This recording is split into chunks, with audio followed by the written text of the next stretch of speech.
आप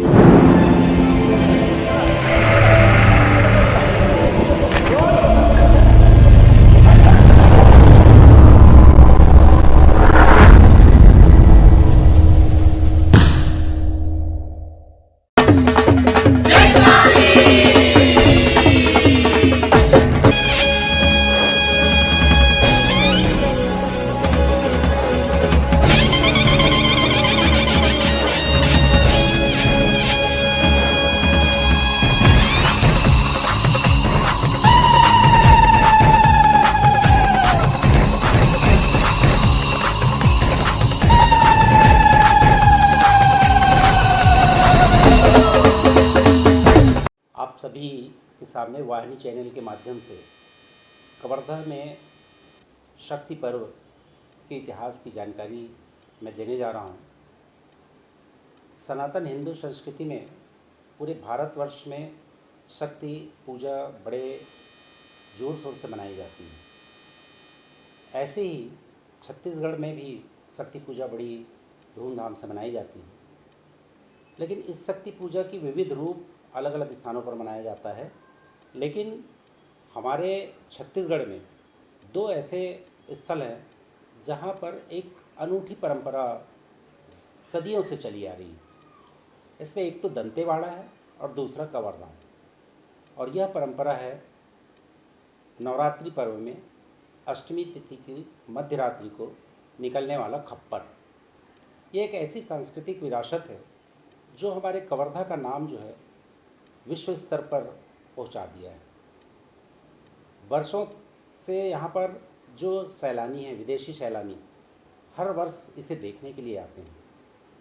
आपको बताना चाहूँगा मैं, इसकी शुरुआत जो है वो कवर्धा के दंतेश्वरी मंदिर से प्रारंभ हुई।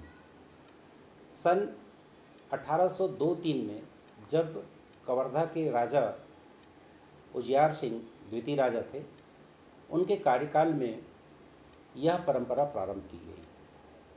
और उस ज़माने में राजा जो होते थे अपने राजमहल से मंदिर तक पैदल जाते थे और अष्टमी की पूजा करते थे, और फिर रात्रि में, ठीक मध्य रात्रि में, वहाँ से खप्पर निकलने की परंपरा प्रारंभ हुई। और इस परंपरा का निर्वहन जो है वो निरंतर चला आ रहा है। सबसे पहले यहाँ के जो वरिष्ठ वृद्ध पुजारी देवी सिंह ठाकुर, उन्होंने मुझे 2005 में जब उनका इंटरव्यू किया तो वो बताए थे कि हमारी 5 पीढ़ियों से खप्पर धारण करके नगर भ्रमण की परंपरा करते चले आ रहे हैं। इसमें सबसे पहले झाम सिंह, स्वर्गीय झाम सिंह ठाकुर, फिर उमैन सिंह धारण किए, उसके पश्चात बखारी सिंह धारण किए, बखारी सिंह के पश्चात नेपाल सिंह, और फिर देवी सिंह।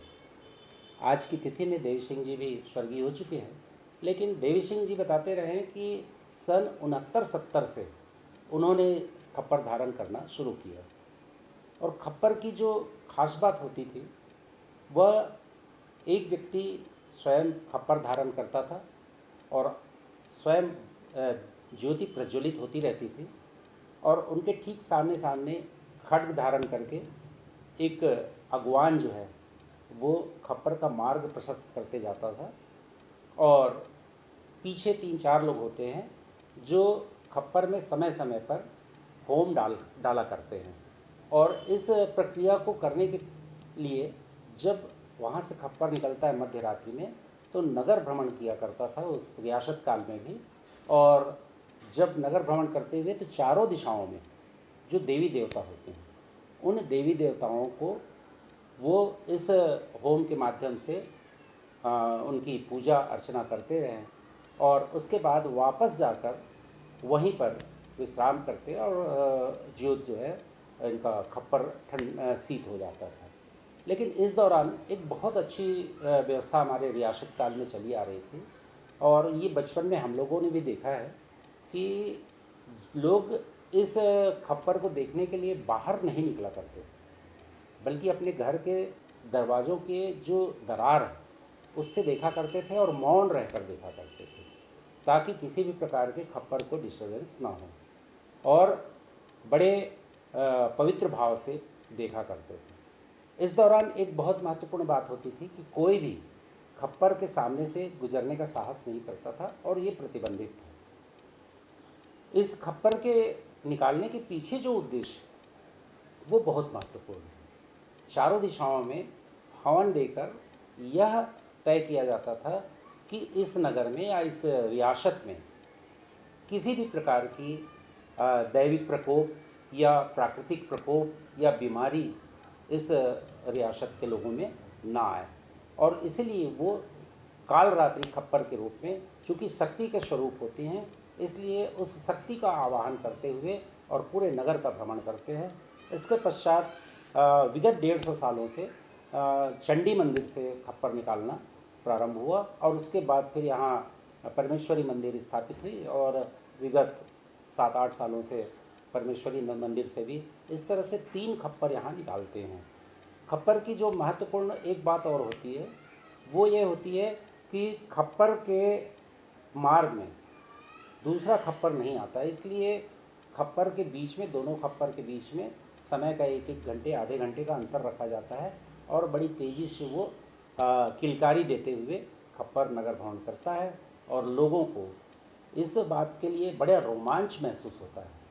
और रोमांच स्थिति को देखने के लिए पूरे शरीर में शिहरन दौड़ जाती है और विदेशी आकर 1-1 हफ्ते तक कवर्धा में रुक के इस खप्पर को देखने के लिए लालायित रहते हैं और प्रतिवर्ष हज़ारों की भीड़ खप्पर को देखने के लिए नगर में निकलती है।